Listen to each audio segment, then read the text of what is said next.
네, 안녕하세요. 여러분들이 기다리시던 반수생과 관련된 영상을 찍게 되었습니다. 네, 반수생 주목하십시오. 반수의 종류부터 우선 알려드릴게요. 네, 휴학 반수가 일단은 우리가 기본적으로 아는 반수생들이죠. 1학기는 대학을 좀 걸쳐서 대학생활 했을 수도 있고 그냥 F 받으면서 있는 경우도 있고요. 그리고 2학기는 휴학을 제대로 해서 제대로 몰입을 하는 경우죠. 이런 경우에는 이제 학원을 가기도 하는데요. 재수종합을 가던가 독재학원을 가서 이제 조금 대학생활 하면서 좀 풀린 그런 것들을 몰입할 수 있는 환경에 가가지고 뭐 여기 기숙을 갈 수도 있겠죠. 네, 그런 경우가 있고요. 두 번째 케이스로는 무휴학 반수입니다. 학교의 규정상 휴학을 하지 못하는 경우, 아니면 이제 리스크는 없이 하고 싶지만 그래도 수능은 쳐보고 싶다 이런 경우가 있겠죠. 그런 경우에는 수시 최저 반수에서 최저 맞추는 공부해가지고 이제 내신이 있으니까 딸깍 하면 이제 갑자기 합격을 하는 경우들이 있죠. 아니면 이제 논술 반수가 있겠는데 이제 네, 최저를 맞추는 공부도 해야 되고 이제 논술 공부도 해야 되는 거죠. 이런 경우에는 조금 학습 조정이 잘 필요합니다. 그래서 성공 확률이 무휴학일 경우에는 좀 많이 낮은 경우죠. 하지만 이제 이전에 거의 다 됐는데 운이 안 따라줘서 최저가 한 칸 딱 차이가 났다. 이런 식으로 하면 최저를 맞추는 재도전 하기에는 유의미하겠죠. 대신 논술 공부가 워낙 접근성이 떨어지다 보니까 되게 강력한 의지가 필요합니다. 대학을 다니면서 논술 공부를 병행하는 게 정말 쉽지 않아요. 특히 이런 방학 때에 최대한 논술 공부를 좀 빡세게 땡겨주면 좋습니다. 네, 그리고 경제적 지원 여부에 따라서도 학습 환경이 많이 바뀌겠죠.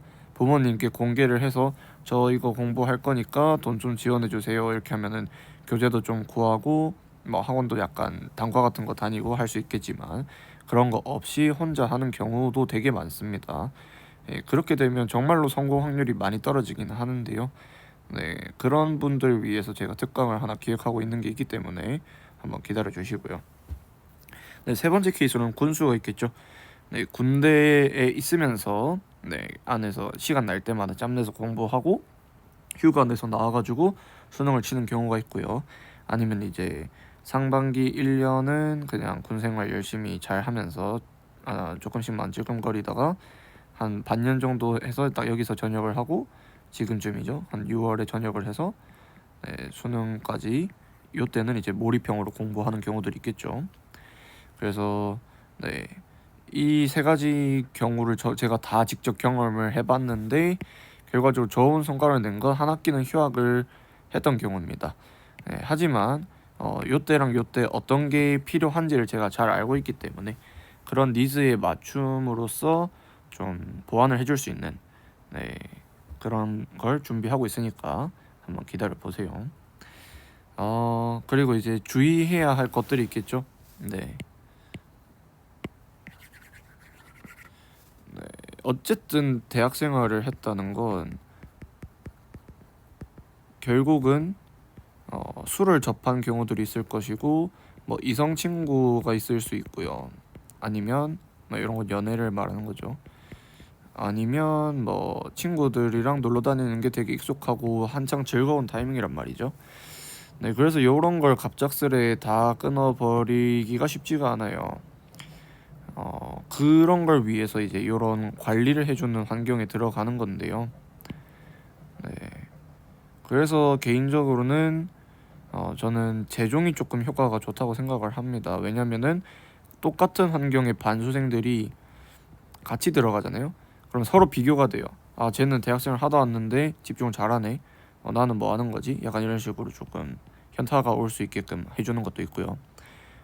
독재학원을 가는 경우에는 일단은 경제적인 부분에서도 이유가 있을 수 있고요. 왜냐면 재종은 정말 좋은 학교 나오거나 수능 잘 본 게 아닌 이상은 비싸긴 하니까 장학 체제가 통하지 않는다면 좀 힘들죠. 그래서 경제적 이유로도 독재를 가는 경우가 있고 시간적 이유로도 독재를 가는 경우가 있어요. 이제 수준이 상대적으로 실력이 많이 죽어 있다거나 살리는데 좀 오래 걸릴 수 있다는 거죠. 하지만 이제 독재를 가면 온전하게 적응을 해야 되니까 한 적응하는 데는 2주에서 3주는 좀 걸리는 것 같아요. 네, 그런 시기에 또 어떻게 하면 좋을지에 대해서도 얘기를 좀 해볼게요. 좀 이따가. 네, 그다음에 중요한 부분이 또 무휴학 반수. 여기가 정말 위험합니다.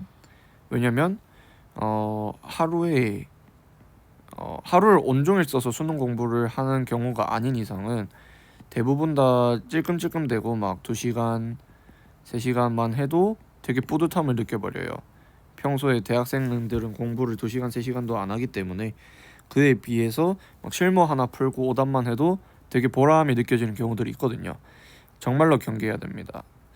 예, 그래서 놀 때는 차라리 아예 놀아버리고 학교 생활이 있거나 뭐 동아리 이런 모임이 있으면 그날은 아예 그냥 노는 날 하고 나머지들은 다 무조건 공부하는 날로 잡아야 성과가 나올 수 있다고 생각합니다. 물론 운이 좋은 사람들도 있어요. 아니면은 뭐 이미 실력이 쌓여 있어서 그냥 수능 응시에만 의의가 있을 수도 있죠. 저 같은 경우에도 이제 2, 3 수능 때 이건 무휴학 반수라기도 애매한데 그냥 그 진짜 앞에 영상에서도 말했던 그 5일 공부했던 그 시즌 때 물론 과외를 병행하긴 했어요. 제가 과외를 하고 있었으니까 약간 접하고 있는 부분이 있었겠죠. 예, 이게 좀 어떻게 보면 중요한 부분이기도 한데 어쨌든 결국 이렇게 해서 바로 그냥 치러 갔더니 상업사가 맞춰지더라고요. 예, 그렇기도 하고 이제 여기서 이제 정말 아쉬웠던 부분이 제 영상에서 정말 많이 다뤘던 네, 논술이었는데요. 논술은 사실 평소에 공부를 안 하고 이제 수능 끝난 직후에 그냥 거의 치러 간 느낌의 일주 간격 있었을 때 그때만 조금 기출 좀 풀어보고 간 게 다라서 그랬더니 이제 카드 약대가 예비가 딱 7번이 나온 거죠. 막 거의 1700명인가 그 사람들 중에서 12등을 한 거지만 어찌됐든 네 5명밖에 안 뽑기 때문에 12등을 한 건 잘한 건 맞지만 5명 안에 못 들지 못했으면 결국에는 의미가 없죠. 그렇기 때문에 의미가 있으려면 약간의 리스크가 있는 걸 저는 추천을 드리고요. 리스크를 걸 수 없는 상황이라고 했을 때는 그에 비슷한 급의 의지를 발휘하셔야 돼요. 그 의지를 발휘하는 게 정말로 쉽지 않기 때문에 환경을 조성하려고 최대한 노력을 해보세요.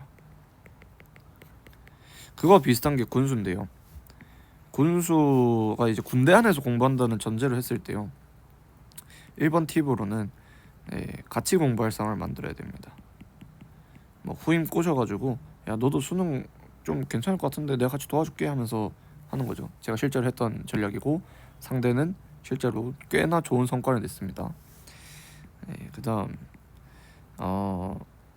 이제 아침 시간이랑 그 이제 저녁 시간 이 타이밍이라고 해야 되죠.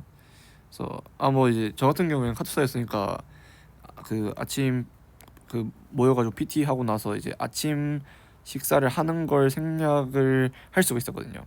그래서 그때 국어 공부를 했는데 이제 그건 일반 육군에서는 절대 불가능할 거기 때문에 요때 이제 몰빵을 해야겠죠. 네, 그래서 그 몰빵하는 시간들에 최대한 몰입을 해야죠. 그래서 결국에는 완전한 걸 기대하면 안 되고요. 당신은 완전한 수험생활을 할 수가 없잖아요. 그렇기 때문에 선택적으로 해야 하는 거, 그다음에 하면 좋은 거, 딱 그 정도만 해가지고 잘 뽑아서 본인이 약한 것만 딱 보완을 해가지고 사회 밖에 있었을 때 실력 정도에서 실전력만 조금 더 올려주면 등급 하나씩만 올려도 엄청난 성과라고 볼 수 있거든요. 그래서 본인 상황에 맞게끔 최대한 전략적으로 잘 학습 진행했으면 좋겠습니다. 네, 그 뒤에 디테일들은 다른 영상들로 찾아뵙겠습니다. 네, 봐주셔서 감사합니다.